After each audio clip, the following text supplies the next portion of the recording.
Hey guys! So Harris is basically top tier in pretty much every mission right now. But you know what her real weakness is? Yeah, huge open maps.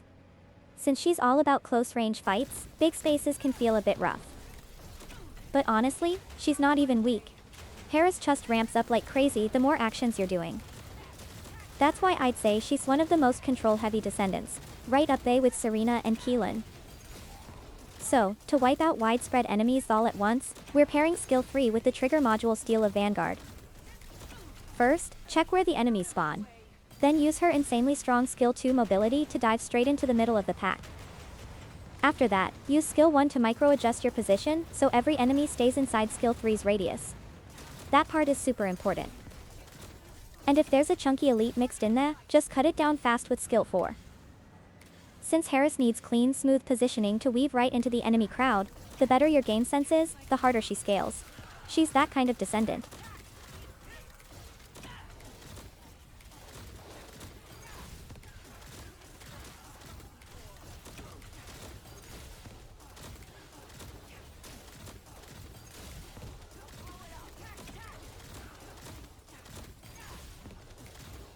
Now, about the module shield charge. It gives up to a 30% skill damage buff based on your DEF. And this is actually the reason why I held off on uploading this video. I really thought skill 4's DEF scaling was bugged. Harris can trigger 2 different DEF buffs, when she uses skill 4, and another when her toxin gauge hits the midpoint. Even if the toxin gauge moves past the midpoint, the buff lingers for a moment, so as long as you keep cycling your skills, you'll base maintain the DEF buff non-stop. But here's the issue. You need 193,550 DEF to get the full 30% damage bonus. With the bug now fixed, my build only gets around a 26% increase, even with skill 4 fully stacked. So you'll want to land skill 4 on enemies and use it more actively. And even though the footage you are seeing is from before the patch, it should not feel any different in actual gameplay.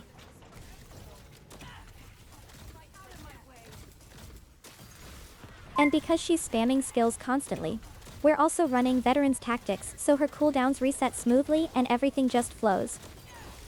Steel of Vanguard hits its peak if you have a high roll on the module and your HP and shield together sit around 40k. But obviously, you can't just dump everything into HP and shield forever, so finding the sweet spot really matters. I ended up using only one stim accelerant, and honestly I think it's the perfect balance.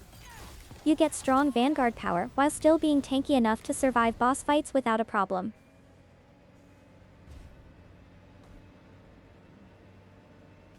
Also, Harris is the only Descendant who can boost melee weapon damage by landing skill 4.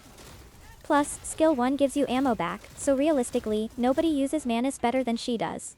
So when the boss fight starts, hit skill 4 first, then finish the whole thing with Manus.